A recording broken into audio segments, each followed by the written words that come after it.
My daughter-in-law slammed an $8,000 bill on the table and screamed with rage, "It's over!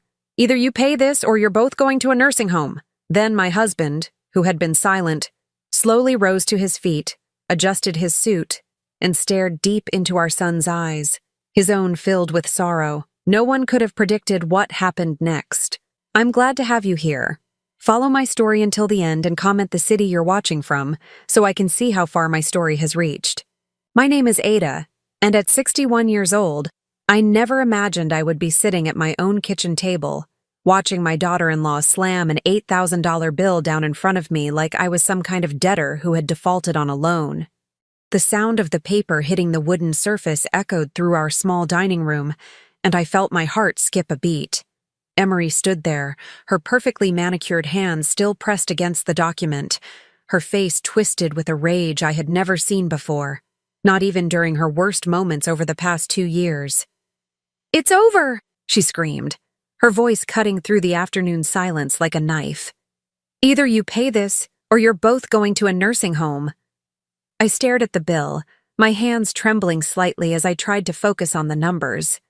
It was from some medical billing company I had never heard of, dated just last week, with charges that made no sense to me. Emergency room visits, specialist consultations, procedures I couldn't remember having. My throat felt dry as I looked up at Emery, whose green eyes were blazing with an intensity that made my skin crawl. "I don't understand," I whispered, my voice barely audible. "What is this for?"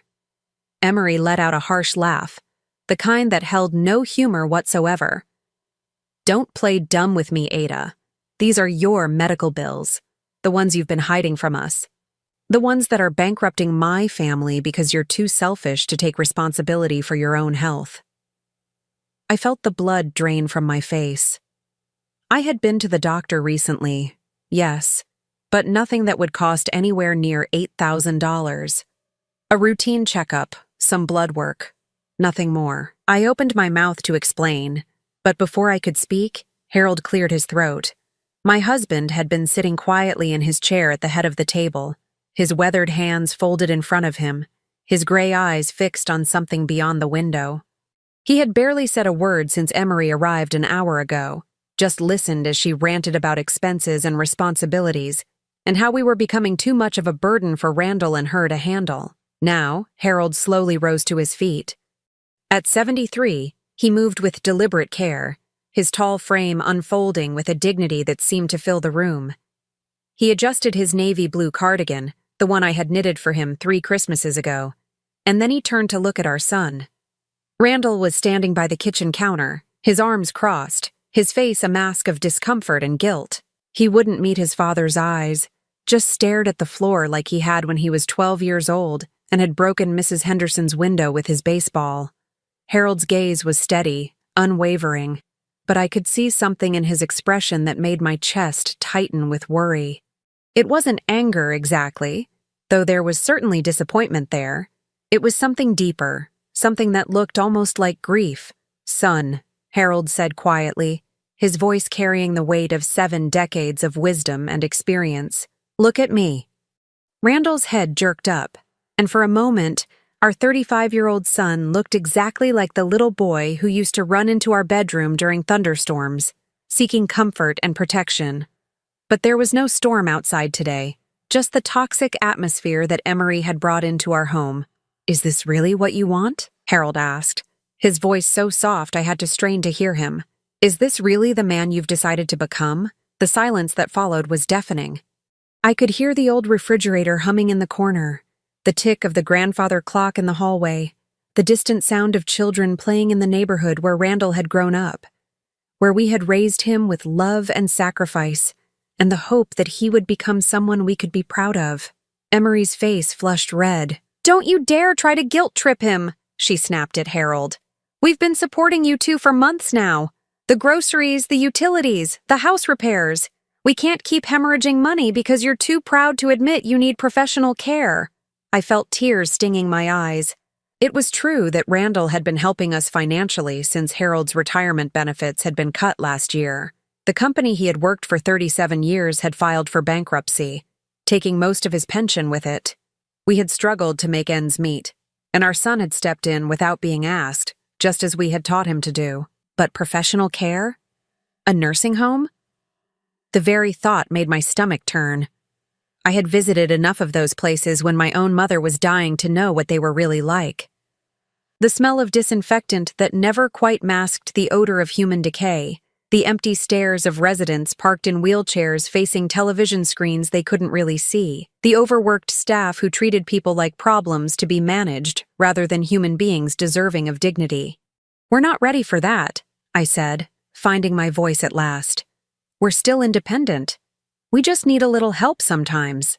Emery whirled around to face me, her blonde hair whipping across her shoulders. "Independent? You call this independent?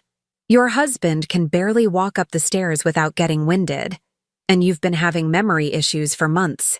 "I have not," I protested. But even as I said it, I wondered if it was true. There had been moments lately where I had walked into a room and forgotten why I was there. Times when I had struggled to remember the name of a neighbor I had known for 15 years. I had chalked it up to stress and getting older, nothing more. Harold moved then, stepping around the table with slow, measured steps until he was standing directly in front of Randall. They were almost the same height now, my son having inherited his father's tall, lean build, but Harold still seemed to tower over him with the quiet authority he had always possessed. "Randall," Harold said, and his voice was different now, carrying a weight I had never heard before. "Before you make any decisions about your mother and me, there are some things you need to know. Things I've been keeping to myself because I wanted to see what kind of man you really are." Randall's face went pale. "Dad, what are you talking about?" Harold reached into his back pocket and pulled out a small, worn leather notebook. I had seen him writing in it sometimes over the past few months, usually late at night when he thought I was asleep. When I had asked him about it, he had simply said he was keeping track of things, nothing important. "This," Harold said, holding up the notebook, "contains every conversation, every demand, every threat your wife has made over the past 6 months. It contains dates, times, and details that I think you might find very interesting." Emery's confident expression faltered for just a moment, so quickly I almost missed it.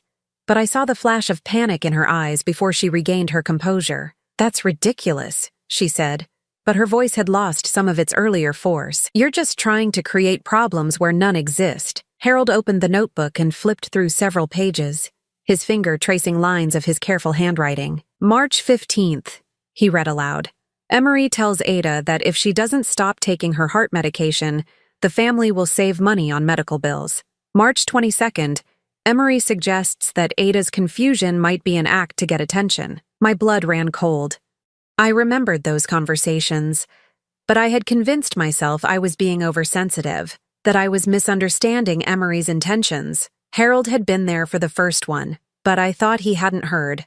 I had said nothing about the second. "Dad," Randall said, his voice strained. "What are you saying?" Harold closed the notebook and looked at his son with eyes that held decades of love and disappointment. "I'm saying that your mother and I have been living in fear for months. Fear of your wife, fear of losing our home, fear of what tomorrow might bring. And I'm saying that this bill," he gestured to the document still lying on the table, "is just the latest in a long line of lies." The room erupted. Emery began shouting, demanding to know how Harold dared to call her a liar, insisting that everything she had done was for the good of the family.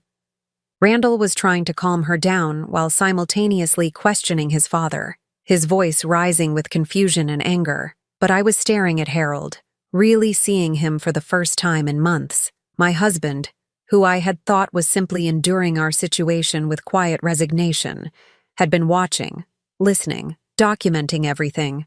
The man who had built our life together with steady hands and unwavering patience had been protecting us in the only way he could think of. And as I looked into his eyes, I saw something that made my heart race with a mixture of hope and terror. Harold had a plan, and whatever it was, I had the feeling that nothing would ever be the same after today. I hadn't always been afraid of my daughter-in-law. In fact, when Randall first brought Emery home 5 years ago, I had been thrilled. She was beautiful, articulate, and seemed genuinely interested in our family. She asked thoughtful questions about Randall's childhood, complimented my cooking, and even helped with the dishes without being asked. "She's perfect," I had whispered to Harold that night as we lay in bed after her first visit. "She really loves him." Harold had made a non-committal sound, the kind he made when he was thinking but not ready to share his thoughts. I should have paid more attention to that sound. The changes started small, so gradual that I didn't notice them at first. Emery would make little suggestions about how we could improve our home, innocent observations that somehow made me feel inadequate. "This wallpaper is so vintage," she would say with a bright smile. "You know, with a little updating, this place could be really charming." She began arriving for visits with cleaning supplies, insisting that she wanted to help, that it wasn't any trouble at all. But her help came with commentary. "Oh my, when was the last time anyone cleaned behind this refrigerator?" Or, "Harold, you really should be more careful about tracking mud through the house." Harold would watch these interactions with growing tension in his jaw, but he never said anything directly.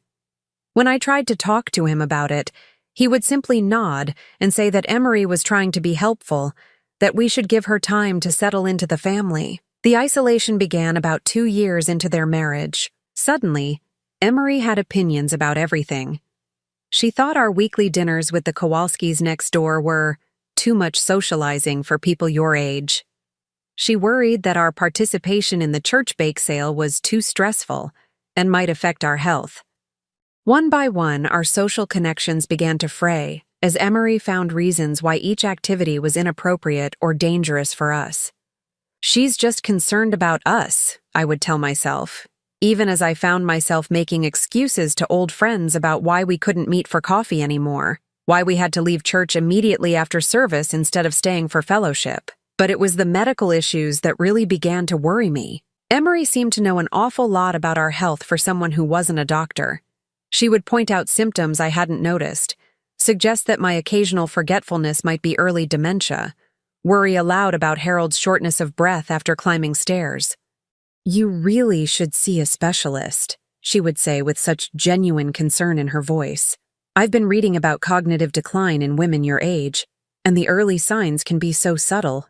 You might not even realize it's happening." These conversations always left me feeling anxious and confused. Was I becoming forgetful? Was Harold's breathing getting worse? I began second-guessing myself constantly, wondering if my perceptions were reliable, if I was becoming the burden Emery seemed to think I was. The financial pressure started about 8 months ago. Emery began bringing up money during every visit, always framed as concern for our well-being. She would sit at our kitchen table with her laptop, showing us articles about the rising costs of healthcare for seniors, the astronomical expenses of long-term care, the importance of planning ahead. "I just want to make sure you're prepared," she would say, her voice filled with loving concern. "Randall and I love you both so much, and we want to help, but we have to be realistic about what we can afford." She began keeping track of everything, every grocery store receipt, every utility bill, every medical expense. She created spreadsheets showing how much our monthly costs had increased over the past year, charts demonstrating how our fixed income was failing to keep pace with inflation. "Look at this," she would say, pointing to her meticulously organized data. "Your prescription costs alone have gone up 30% since last year. And these house repairs, Harold, you really can't keep putting them off. The furnace is going to fail completely if you don't replace it soon." The numbers were overwhelming, impossible to argue with. Emery presented them with such professional competence, such obvious expertise in financial matters, that I felt foolish questioning her conclusions. When she suggested that we might need to consider alternative living arrangements, it seemed like the logical result of an impossible situation rather than the manipulation I now realized it was. Harold had tried to resist in his quiet way. "We'll manage," he would say. "We always have." But Emery had an answer for everything. "Harold, you're being unrealistic. What happens if one of you falls and breaks a hip? What happens if Ada's memory problems get worse? You can't just hope everything will work out." She began bringing pamphlets from assisted living facilities, expensive brochures featuring smiling seniors in perfectly manicured gardens. "These places aren't like the nursing homes you're thinking of," she would explain. "They're communities. Look how happy everyone looks." The brochures stayed on our coffee table for weeks, a constant reminder of our supposed inadequacy, our failure to plan properly for our golden years. I would find myself staring at the pictures of those smiling faces, wondering if they were truly happy or if they were just putting on an act for the camera. It was Harold who first noticed the inconsistencies. Little things, like medical appointments Emery claimed I had missed that I was certain I had never scheduled, bills for services I couldn't remember receiving, conversations about my health that Emery reported to Randall but that I couldn't recall having. "Are you sure you told her about your dizzy spells last Tuesday?" Harold would ask quietly after Emery had left. I would search my memory, replaying the conversation, but I couldn't find any mention of dizzy spells. In fact, I hadn't had any dizzy spells at all lately. But Emery's concern had been so genuine, so detailed, that I began to doubt my own recollection. Maybe I mentioned it and forgot, I would say, but Harold would give me that look again, the one that meant he was thinking but not ready to share his thoughts. 3 months ago, Harold started carrying that little notebook. He would write in it after Emery's visits, late at night when the house was quiet. When I asked him about it, he would say he was keeping track of things, nothing important, but I began to notice that he was paying attention in a way he hadn't before. When Emery spoke, Harold listened with a focus that seemed almost intense. He would ask quiet questions, simple clarifications that seemed innocent, but somehow made Emery defensive. "What was the name of that specialist again?" he would ask. "The one Ada saw last month?" "Why does it matter?" Emery would snap. "The important thing is the diagnosis." "Of course," Harold would say mildly. "I just like to keep track of these things." I could see that his questions made her uncomfortable, though I couldn't understand why. If everything was as she said, why wouldn't she want us to have all the details? Why did she seem so reluctant to provide the specific information that Harold requested? Last month, Harold had asked me to start saving all my medical documents. "Just put them in this box," he said, giving me an old shoebox from the closet. "Don't mention it to anyone." The request seemed strange, but I did as he asked. Bills, appointment summaries, test results, everything went into the box. It wasn't until I started collecting them that I realized how many of the charges Emery had attributed to me were for services I had never received, appointments I had never attended, procedures I couldn't remember having. When I tried to discuss this with Harold, he would nod thoughtfully but ask me not to say anything to Randall or Emery yet. "I need to understand what's happening first," he would say, "before we make any accusations." But sitting here now, watching my husband confront our son with that notebook in his hand, I realized that Harold had understood much more than he had let on. While I had been doubting myself, questioning my memory and my perceptions, Harold had been quietly documenting the truth. The bill Emery had slammed on the table wasn't the first impossible charge she had presented us with. It was just the largest, the most threatening, the final piece of evidence Harold needed to prove what he had suspected all along. My hands were shaking as I reached for the $8,000 bill, reading through the charges with new eyes. Emergency room visit for chest pain on a day I had spent the entire afternoon gardening. Specialist consultation for memory problems on a date I had been visiting my sister in the next town. Procedure after procedure that I not only hadn't received, but couldn't have received given where I had actually been on those dates.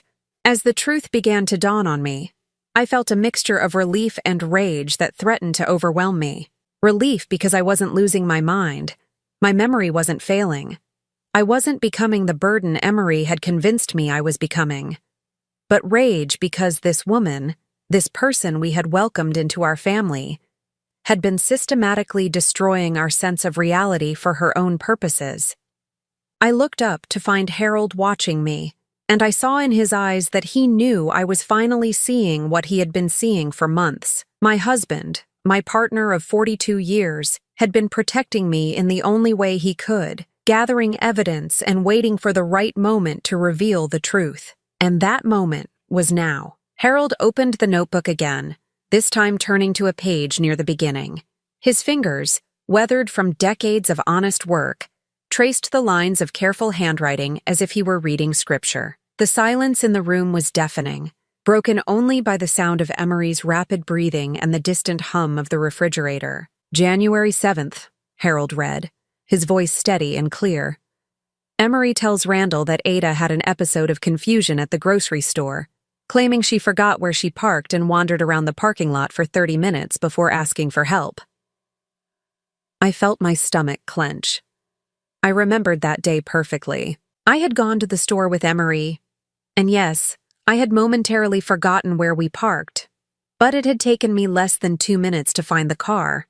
Emery had laughed about it at the time, saying it happened to everyone. "That's not what happened," I said, my voice barely above a whisper. Harold nodded. January 15th, Emery tells me privately that Ada has been having trouble remembering to take her medications, suggesting we might need to consider a pill organizer or professional supervision. "I never missed my medications," I said, louder this time. "I take them every morning with breakfast, just like I have for years." Randall was staring at his father with growing confusion. "Dad, what are you saying? That Emery was lying about Mom's condition?" Harold flipped forward several pages. February 3rd, Emery shows Randall a bill for $237 from Dr. Morrison's office, claiming it was for a memory evaluation that revealed early signs of dementia. My breath caught in my throat. I never saw Dr. Morrison for a memory evaluation.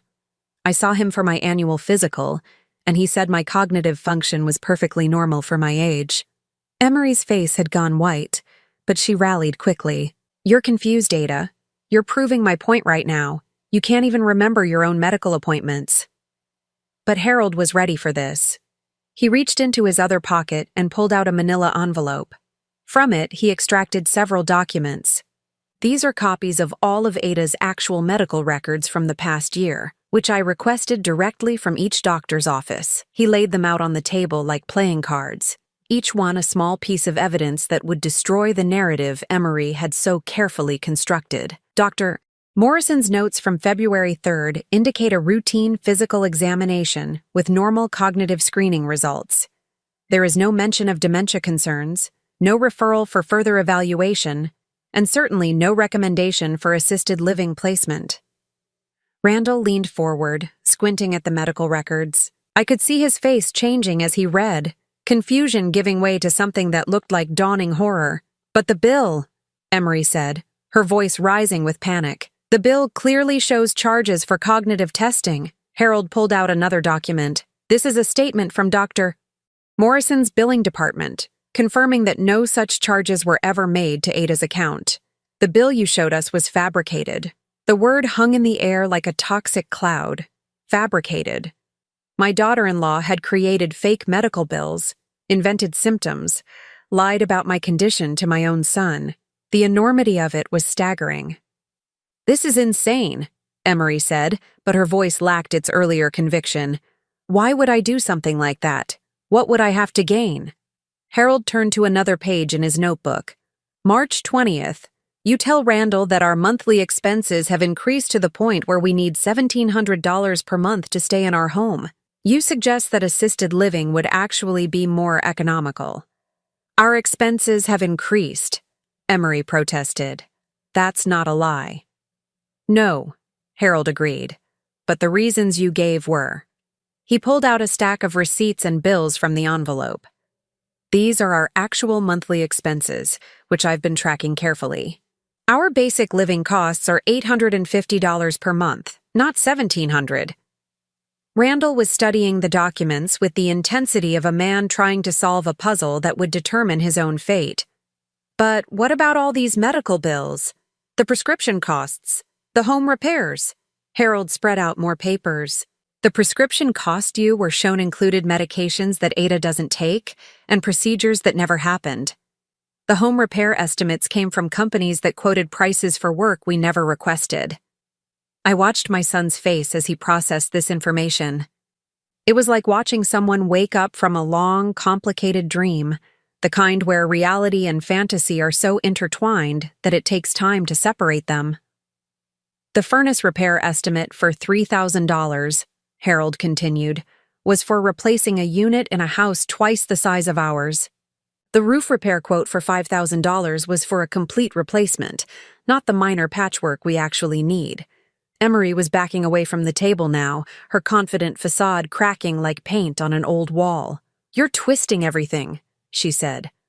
"You're making it sound like I was trying to deceive you, but I was just trying to help you plan for the future. By lying about my wife's medical condition?" Harold's voice remained calm, but there was steel underneath it. "By creating fake bills? By isolating us from our friends and community? By convincing our son that his parents were becoming incompetent burdens who needed to be managed like children?" Randall stood up abruptly, running his hands through his hair.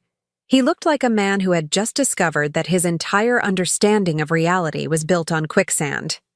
"I don't understand. Why would you do this? What did you want?" For the first time since this confrontation began, Emery was silent. She stood there, her mouth slightly open, her eyes darting between Harold's evidence and Randall's face like she was calculating whether there was any way to salvage the situation. Harold answered the question for her. "Control," he said simply. She wanted control over our assets, our decisions, our lives. And she was using you, Randall, to get it. He turned to another section of the notebook. "April 10th, Emery suggests that we should consider giving you power of attorney so you could handle our finances more efficiently. April 18th, she brings up the idea of us signing over the deed to the house so it would be protected if we needed Medicaid coverage for nursing home care." I felt sick. These were conversations I remembered, presented to us as loving suggestions from a daughter-in-law who cared about our security and wanted to protect our assets. I had been grateful for her financial expertise, impressed by her knowledge of elder care planning. "May 2nd, Harold continued. "Emery tells you that we've agreed to these arrangements and asks when we can meet with a lawyer to finalize the paperwork. But we never agreed to anything," I said, finding my voice at last. "We never even discussed it seriously." Randall was staring at his wife with an expression I had never seen before. It wasn't anger exactly, though there was certainly anger there. It was something deeper, something that looked like betrayal and disbelief, and the terrible realization that the person you trusted most in the world had been systematically lying to you. "Emery," he said, and his voice was hoarse, "tell me this isn't true. Tell me there's some explanation I'm not seeing." She opened her mouth, closed it, then opened it again. For a moment I thought she might confess, might break down and admit what she had done and beg for forgiveness. But instead, she did what she had been doing all along. She attacked. "You're going to believe him over me?" she said, her voice rising to a near shriek. "Your own wife? He's clearly manipulating these documents, making everything sound worse than it is, because he can't stand the idea that his precious son might love someone more than he loves his parents." But Harold was ready for this too. He reached into the envelope one more time and pulled out a small digital recorder. "3 days ago," he said, setting the device on the table. "You came here while Randall was at work. You thought Ada was napping, but she was in the bathroom, and I was in the kitchen where you couldn't see me." He pressed play, and suddenly the room was filled with Emery's voice, clear and unmistakable. "Listen, Harold. I know you think you're protecting Ada, but you're not doing her any favors. She's getting worse, and you're in denial about it. The best thing for everyone would be if you both moved into assisted living voluntarily. If you fight this, it's just going to be harder on everyone, especially Randall." Harold's voice came through the speaker, tired and strained. "Ada is fine, Emery. Her doctor says she's perfectly healthy for her age. Her doctor doesn't see her every day," Emery's recorded voice replied. "I do. I see the confusion, the memory lapses, the way she can't keep track of simple things anymore, and frankly, you're not much better. How long do you think you can keep pretending that everything is normal?" There was a pause, then Harold's voice again. "What exactly are you suggesting?" "I'm suggesting that you stop being stubborn and start thinking about what's best for your family. Randall is killing himself trying to support you financially while you live in this fantasy where you're still independent. The house needs work you can't afford, your medical bills are piling up, and your income isn't enough to cover your expenses. You're becoming a burden, Harold, and the longer you deny it, the worse it's going to get." Harold stopped the recording. The silence that followed was profound, as if the very air in the room had been sucked away. Randall was staring at the recorder as if it were a poisonous snake. "You told me they asked for help," he said, his voice barely audible. You said they came to us because they realized they couldn't manage anymore. Emery's composure finally shattered completely. I was protecting you, she screamed. They were never going to admit they needed help. They would have kept struggling and pretending everything was fine until one of them ended up in the hospital or dead. I was trying to solve the problem before it became a crisis. By lying to me, Randall's voice was getting louder. By manipulating me into thinking my parents were incompetent when they're perfectly fine? They're not fine, Emery shot back. Look at them. They're old, they're poor, and they're going to need care eventually. I was just trying to plan ahead. Harold stood up slowly, his movements deliberate and controlled. Emery, he said, and his voice carried the weight of absolute moral authority. You have been emotionally abusing my wife for months. You have been lying to my son about our health and our finances. You have been manipulating our family relationships for your own benefit. He paused, letting the words sink in. But most importantly, you have been trying to steal our home and our independence based on lies and fabricated evidence. Emery's face twisted with rage. Steal? I wasn't trying to steal anything. I was trying to help. Help yourself, I said, surprising everyone, including myself, with the strength in my voice. Help yourself to our house, our money, our son's loyalty. Help yourself to control over our lives. I stood up, my legs shaking but my resolve solid. You made me doubt my own mind, Emery.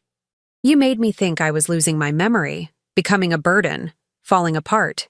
You isolated me from my friends and convinced my son that I was incompetent. Tears were streaming down my face, but they weren't tears of sadness anymore.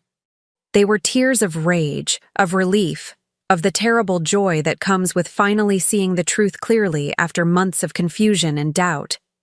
But worst of all, I continued, my voice growing stronger with each word, you tried to destroy my relationship with my son.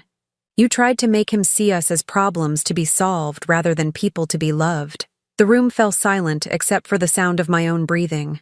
Randall was staring at his wife as if he had never seen her before, and perhaps he hadn't. Perhaps none of us had ever really seen Emery clearly until this moment. Harold reached across the table and took my hand, squeezing it gently. The question now, he said, looking directly at Randall, is what are you going to do about it? The silence stretched on for what felt like hours, though it could only have been minutes. Randall stood frozen in the middle of our kitchen, his face cycling through emotions I could barely identify. Shock, betrayal, anger, confusion, and something that looked almost like grief. Emery was the first to break the silence, but when she spoke, her voice had changed completely. Gone was the concerned daughter-in-law, the financial expert, the woman who claimed to have our best interests at heart. What remained was something colder, more calculating, and infinitely more dangerous. You think you're so clever, don't you, Harold? She said, her tone flat and venomous.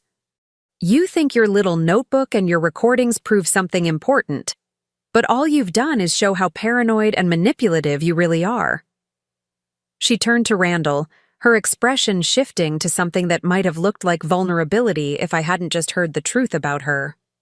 Baby, can't you see what's happening here? They're trying to turn you against me because they can't stand that you chose me over them. Harold's grip on my hand tightened, but his voice remained calm. Randall, look at the evidence. The medical records, the bills, the recorded conversation. Don't let her manipulate you again. Manipulate? Emery laughed, but it sounded like glass breaking. I'm not the one who's been secretly recording private conversations and building some conspiracy theory about my own family. This is exactly the kind of paranoid behavior that proves my point about their mental state. I watched my son's face as she spoke, and I could see her words having an effect. Even after everything Harold had shown him, even after hearing the recording of her voice, part of Randall still wanted to believe his wife. Part of him still wanted to find a way to make this all make sense without having to accept that the woman he loved had been systematically destroying his family. The bills are real, Emery, Randall said, but his voice lacked conviction. Dad has the actual medical records, which could be falsified, she shot back. Has it occurred to you that someone with declining mental faculties might not be the most reliable source of information? That maybe Harold has been confused about what bills belong to what services. She was doing it again, right in front of us, trying to make us doubt reality. But this time, I wasn't going to let it happen. "Show him the bank statements," I said to Harold. Harold nodded and reached into his envelope once more. "I thought you might try this approach," he said to Emery, so I also obtained copies of all our bank statements for the past year. He laid out several pages of financial records. These show exactly what was actually charged to our accounts, when, and by whom. There are no $8,000 medical bills, no $3,000 furnace repairs, no $5,000 roof replacements. Randall leaned forward, studying the bank statements with the focused intensity of someone trying to solve a puzzle that would determine his entire future. I could see him tracing the charges with his finger, cross-referencing them with the fabricated bills Emery had shown him over the months. "But I've seen the bills," he said slowly.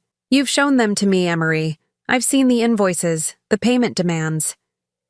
"And where are those bills now?" Harold asked quietly. Randall looked around as if he expected to see them materialize out of thin air. "There. Emery handles all of that. She keeps track of your financial situation so I don't have to worry about the details."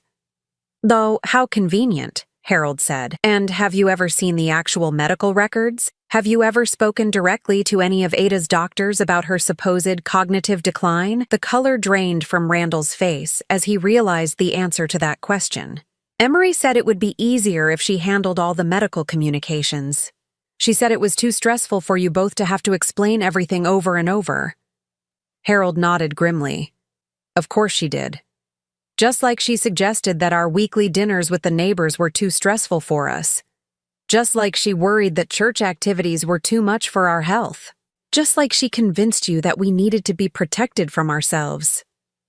Emery was backing toward the door now, but her retreat only seemed to make her more desperate and aggressive. "This is insane," she said. "You're making it sound like I orchestrated some elaborate conspiracy when all I did was try to help my husband's aging parents plan for their future." "By lying about their health?" Randall asked, and for the first time, his voice carried a note of real anger. "By facing reality!" Emery snapped. "Which is more than any of you seem capable of doing." Harold opened his notebook to a page near the end. "June 15th, he read. Emery tells Randall that Ada had what appeared to be a mini-stroke while grocery shopping, becoming disoriented and needing assistance to get home. "I remember that day," I said, my voice growing stronger with each revelation. "I went shopping alone because Emery had canceled our usual trip together at the last minute. I had no problems whatsoever. I came home with groceries, put them away, and started dinner." "But you told me Mom was confused and scared," Randall said to Emery, his voice hollow. "You said she called you from the store parking lot crying because she couldn't remember how to get home." "I never called her," I said. "I don't even have her phone number memorized. I would have called you if I was in trouble." Emery's composure was cracking more obviously now. "You're all ganging up on me," she said. "This whole thing is a setup. You've been planning this ambush for weeks." June 22nd, Harold continued reading. "Emery brings a brochure from Sunset Manor Assisted Living and suggests that we schedule a tour, claiming that Ada had expressed interest in learning more about their programs.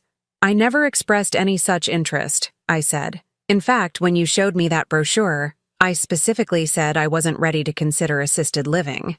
But you told me she was excited about the idea," Randall said to Emery. "You said she was relieved to finally have a plan for her future care." The lies were unraveling faster now, each revelation making the next one more obvious. I could see Randall struggling to reconcile the stories his wife had told him with the evidence his father was presenting. The cognitive dissonance was written all over his face. "July 1st, Harold read. "Emery tells you that Ada and I have agreed to begin the process of transferring the house deed and establishing power of attorney, and that we just need to schedule an appointment with a lawyer to make it official. We never agreed to any such thing," I said firmly. "We never even discussed it as a serious possibility." Randall turned to look at his wife, and I could see the exact moment when belief turned to doubt, when love began to war with evidence. "Emery," he said, and his voice was barely above a whisper. "Did you lie to me about all of this?" For a long moment, she didn't answer. She stood there by the door, her face cycling through expressions as she calculated her options. I could almost see her weighing the possibilities, trying to determine if there was still a way to salvage the situation. When she finally spoke, her voice was different again, stripped of pretense and filled with something that sounded almost like relief. "You want to know the truth, Randall? Fine. Here's the truth." She stepped back toward the table, her posture straightening as if she had made some fundamental decision about how this conversation was going to end. "Your parents are living in a house they can't afford, on an income that barely covers their basic needs, pretending that everything is fine when it clearly isn't. They're one medical emergency away from bankruptcy, one fall away from complete dependency, one crisis away from becoming completely your responsibility." Her voice was gaining strength as she spoke, as if she had been holding these words back for months and was finally free to say them. "So yes, I exaggerated their symptoms. Yes, I inflated their expenses.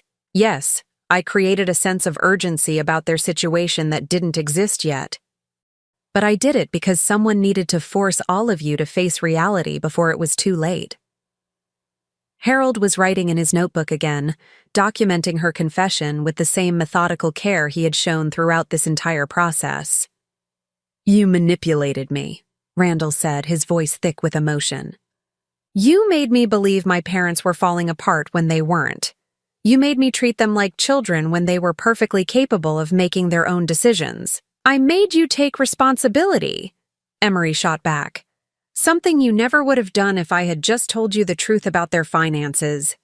You would have kept enabling their fantasy of independence until they ended up sick and broke and completely dependent on us. That wasn't your decision to make," I said, standing up from my chair. "Our lives, our choices, our future, that's ours to decide, not yours." Emery looked at me with undisguised contempt. "Really, Ada? And how's that working out for you? You're living month to month on Harold's reduced pension, watching your house fall apart around you, pretending that you're not scared about what happens when you can't take care of yourselves anymore." She turned back to Randall. "I was trying to solve a problem before it became a crisis. I was trying to protect our future, our financial security, our ability to help them without destroying ourselves in the process." "By lying to me," Randall repeated. "By making me think my mother was developing dementia when she wasn't.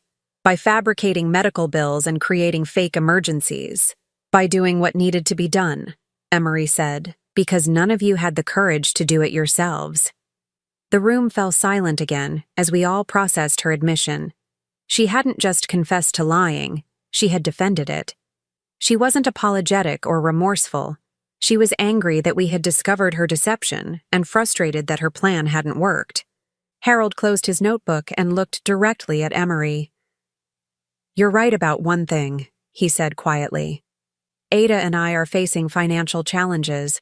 Our income is limited, our house needs repairs, and we're certainly not wealthy people." He paused, his gaze steady and unwavering. "But we're not helpless children who need to be managed and manipulated. We're adults who have been making decisions for ourselves for decades. We have the right to face our challenges with dignity, to make our own choices about our future, and to ask for help when and if we decide we need it." He stood up slowly, his tall frame seeming to fill the room. "What we don't have is any obligation to surrender our independence, our assets, or our autonomy to someone who thinks lying and manipulation are acceptable ways to solve problems." Emery's face hardened. "Fine," she said. "Have it your way. Continue living in your little fantasy world where everything is going to magically work out, but don't expect us to keep subsidizing your delusions." She grabbed her purse from the counter and headed for the door. "When you end up in the hospital with no money and no plan, don't come crying to us for help. You've made your choice." But before she could reach the door, Harold spoke one more time. "Actually, Emery," he said, his voice calm and measured, "there's something else you should know before you leave. Something I haven't shared yet." She paused with her hand on the doorknob, and I could see the tension in her shoulders. "Ada and I may not be wealthy," Harold continued, "but we're not as helpless as you think we are. And we certainly don't need to surrender our independence to anyone who would rather lie to our family than respect our choices. He reached into his back pocket and pulled out a second envelope, thicker than the first. You see, while you were busy fabricating crises and manipulating our son, I was busy making some phone calls of my own. The expression on Emery's face changed from anger to something that looked almost like fear. And in that moment, I realized that my husband's plan was far more comprehensive than I had imagined. Harold opened the second envelope with the same deliberate care he had shown throughout this entire confrontation. His movements were precise, controlled, like a surgeon making a critical incision. Emery stood frozen by the door, her hand still gripping the knob, but her attention completely focused on whatever my husband was about to reveal. 3 weeks ago, Harold began, pulling out a thick stack of official-looking documents. I contacted a lawyer, not to discuss power of attorney or property transfers, as you suggested we should, but to discuss something else entirely. He spread the first document on the table, and I could see it was some kind of legal letterhead. I wanted to understand exactly what constitutes elder abuse under Texas state law and what legal remedies are available to people in our situation. Emery's face went white. Elder abuse? Are you insane? I was trying to help you. Help us by lying about medical conditions? By fabricating bills? By isolating us from our friends and community?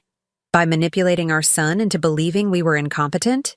Harold's voice remained calm, but there was an edge to it now that I had rarely heard in our 42 years of marriage. He pulled out another document. According to the Texas Department of Family and Protective Services, what you've been doing falls into several categories of elder abuse. Psychological abuse through manipulation and threats, financial exploitation through fraudulent documentation, and neglect through deliberate interference with our medical care and social connections. Randall had been standing like a statue throughout this exchange, but now he moved toward the table, his face a mask of confusion and growing horror. Dad, what are you saying exactly? Harold looked at his son with an expression of infinite sadness. I'm saying that your wife hasn't just been lying to you, Randall. She's been committing crimes against your mother and me. The words hung in the air like a toxic cloud. Crimes. Not just manipulation or family drama, but actual criminal behavior. I felt my legs go weak, and I had to sit down heavily in my chair. The fabricated medical bills alone constitute fraud, Harold continued, pulling out more documents. But when you combine that with the systematic campaign to convince you that we were mentally incompetent, when you add in the attempts to gain control of our property and finances through deception, you're looking at a pattern of criminal elder abuse that could result in serious legal consequences. Emery finally let go of the doorknob and spun around to face us, her composure completely shattered. You can't be serious. You're going to involve the police? Over family disagreements? Family disagreements? I found my voice at last, surprised by how steady it sounded. You made me think I was losing my mind, Emery. You convinced my son that I was developing dementia when I wasn't. You fabricated medical emergencies and financial crises to manipulate us into giving up our independence. Harold nodded and pulled out another set of documents. I also contacted the billing departments of every medical provider and service company whose names appeared on the fraudulent bills you created.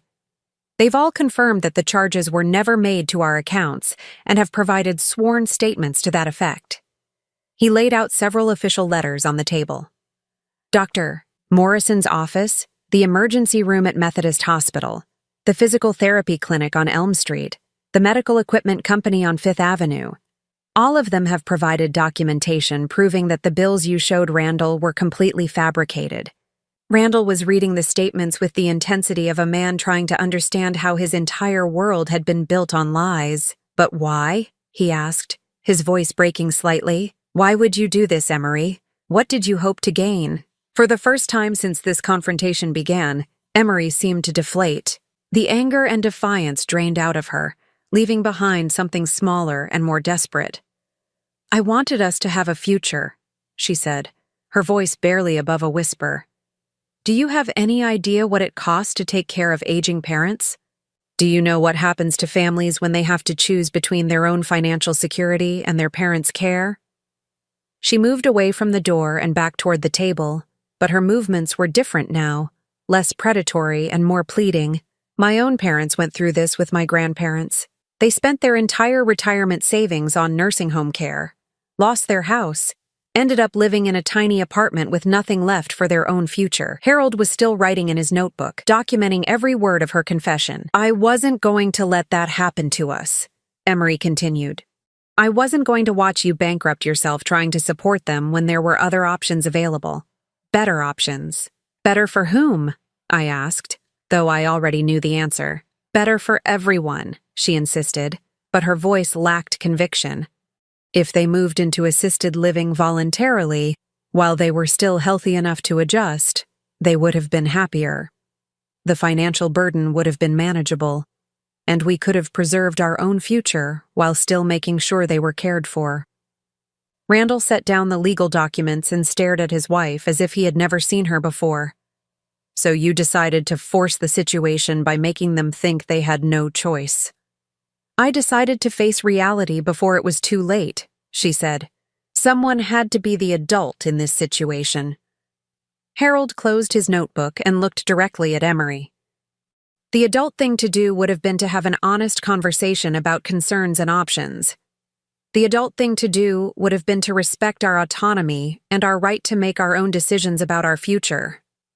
He paused, his gaze steady and unwavering. What you did was criminal, Emery. And the question now is what we're going to do about it. The silence that followed was different from the earlier silences in this conversation. This one felt final, like the moment before a verdict is announced in a courtroom. What are you saying? Emery asked, though I could see in her eyes that she already knew.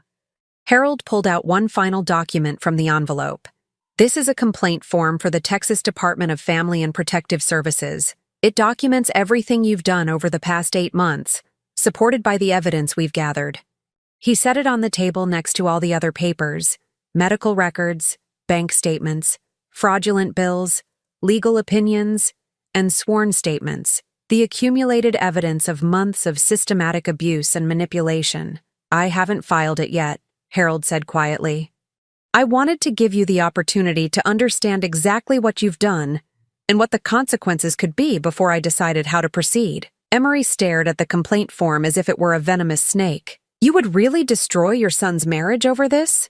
You destroyed my son's marriage? Harold replied.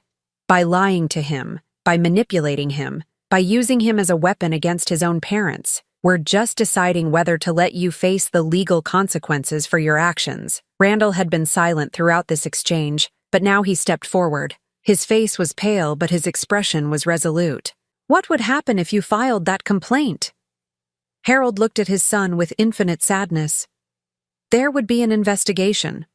Emery could face criminal charges for elder abuse, fraud, and financial exploitation. If convicted, she could face significant fines and potentially jail time.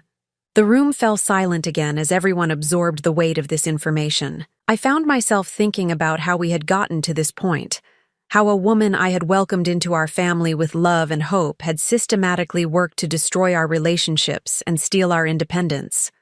There's something else, Harold said, reaching into the envelope one more time. Something I discovered while I was gathering all this evidence.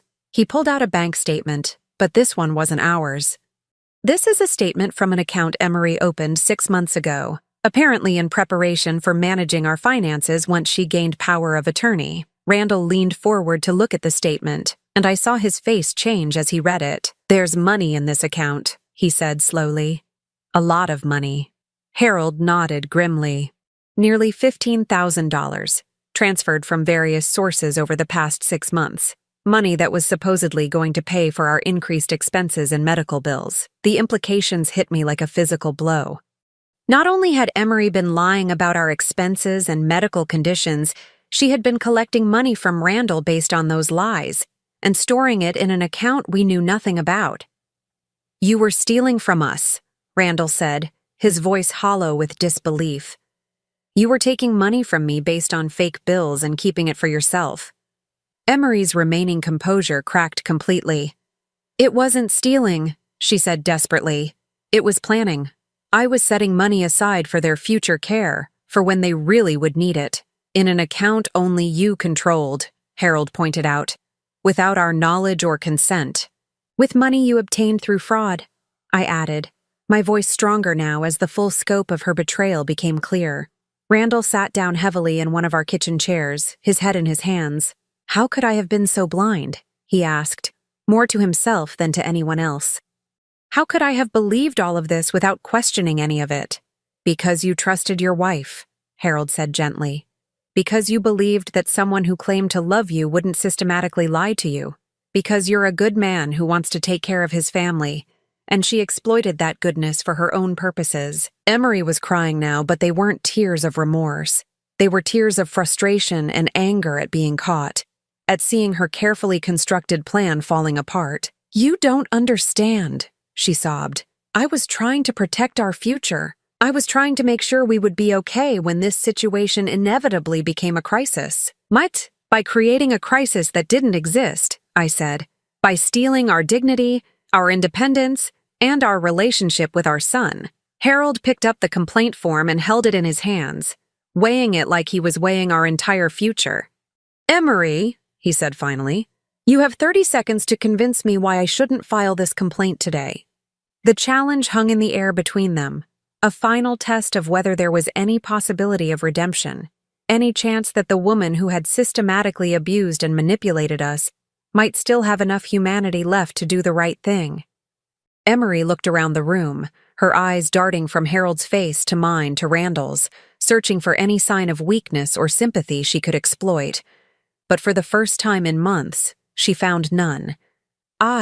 She began, then stopped. I can't, she whispered finally. And in that moment, I knew that Harold's plan was about to reach its conclusion. 5 months later, I was standing in the garden behind our house, watching Harold plant tomatoes in the raised beds he had built last month.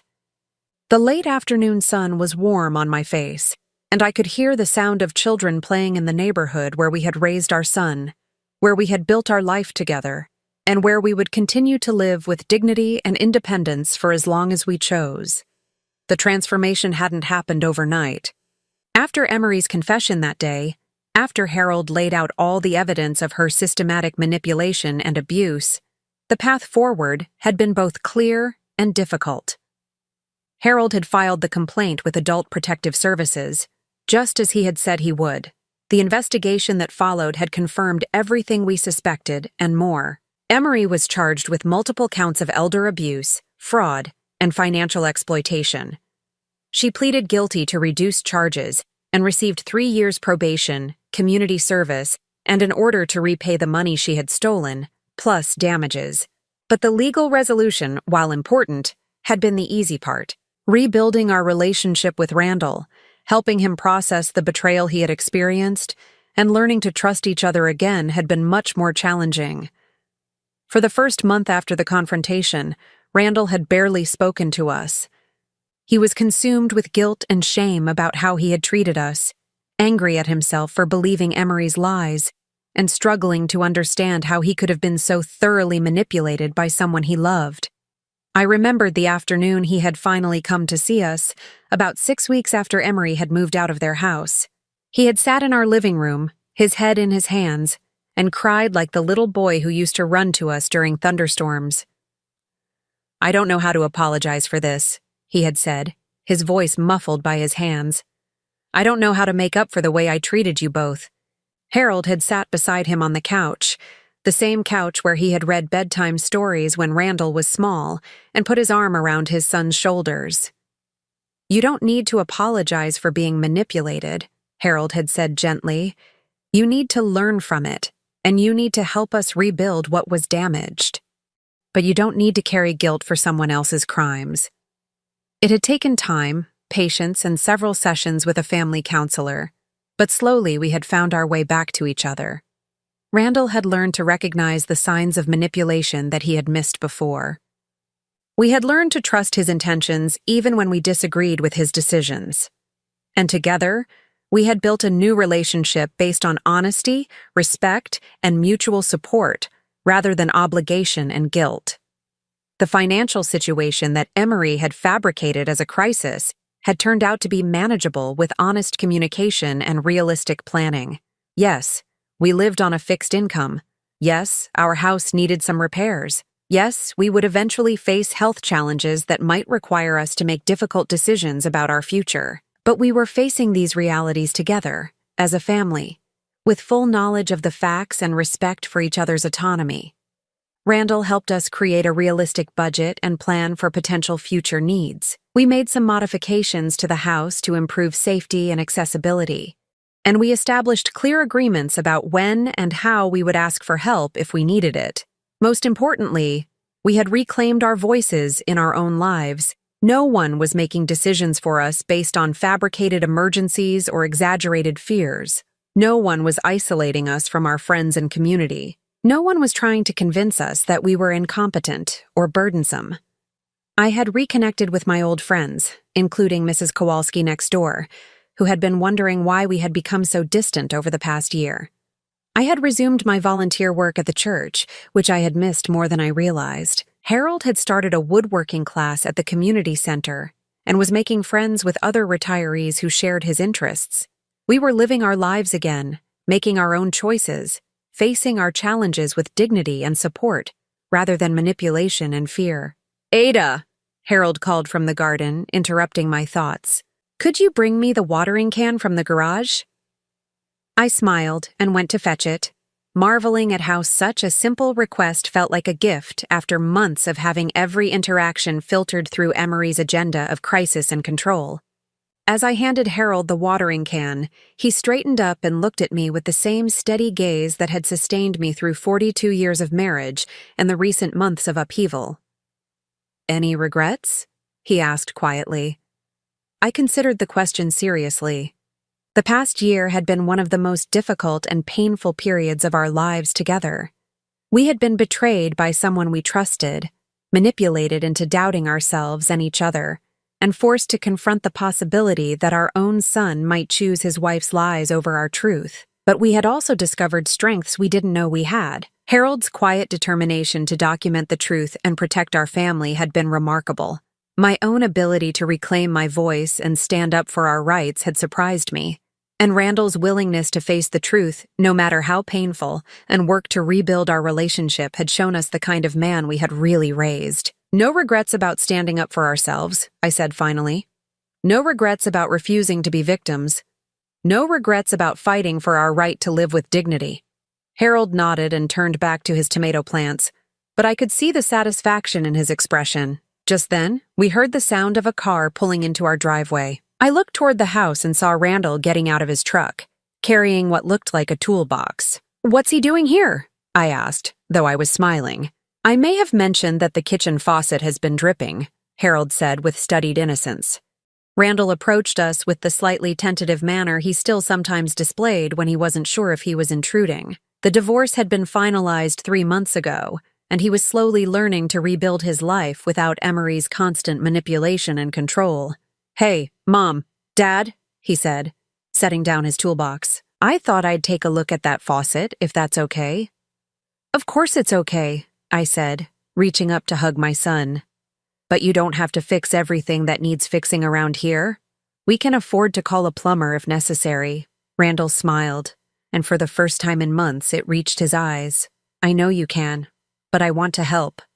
"Is that okay?" The difference was subtle but crucial. He wasn't helping because we were incompetent and needed to be managed. He wasn't helping because someone had convinced him we were in crisis. He was helping because he loved us, and because helping family members is what people do for each other.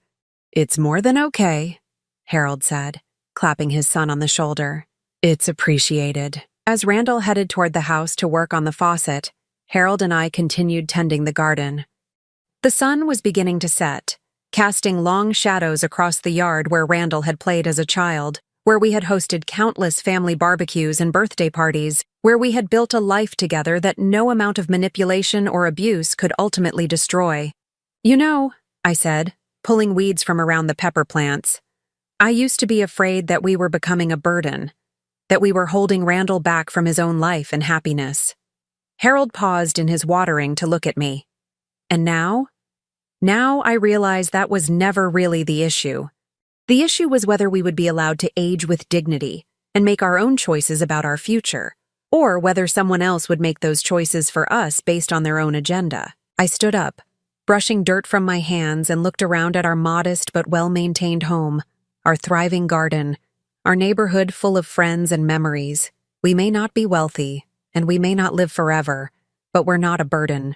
We're a family, and families support each other through challenges without lies, manipulation, or force.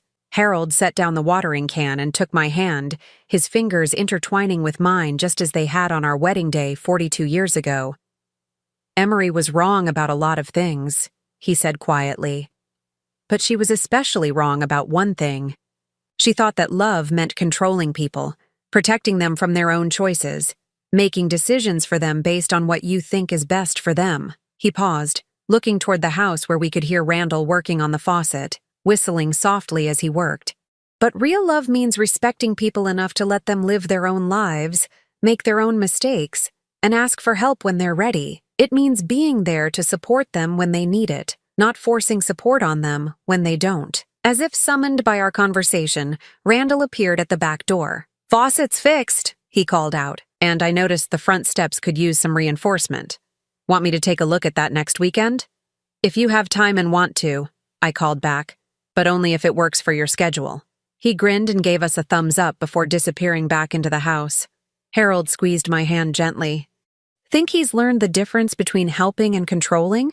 I watched our son through the kitchen window as he cleaned up his tools, moving with the confident ease of a man who was rebuilding his life on a foundation of honesty rather than manipulation.